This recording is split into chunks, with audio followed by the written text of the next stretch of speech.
They tried to erase him. Instead, he became a warning the world could not ignore. Gerd Schramm was a child when the Nazis decided his existence was a crime.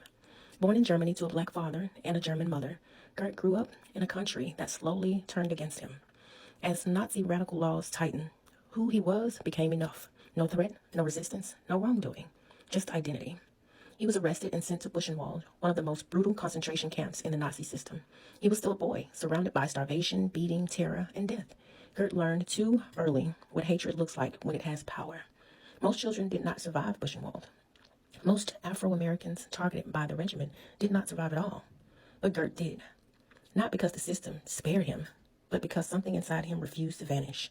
He endured forced labor, consistent fear, and the daily reminder that the world had marked him as disposable. Around him, people disappeared. Names faded. Voices were silenced. Then came liberation. When the camp was freed in 1945, Gerd walked out alive, one of the very few black German survivors of the Buchenwald. He carried scars no one could see, and memories he would never escape. But his chaos not to bury him. Instead, he spoke.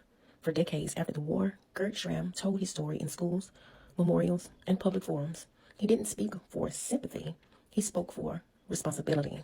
He warned that racism doesn't begin with camps. It began with words, with silence, with looking away when the innocent are targeted. He reminded people that hatred does not need logic, only permission.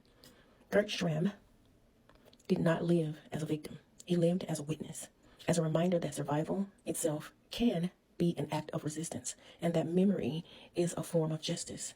When he say never again, his life asks us a harder question. Never again if we remember, never again if we speak, never again if we act. As his name, Gerd Schramm, say his name, Gerd Schramm, because as long as his story is told, the world is still being warned. Thank you for listening.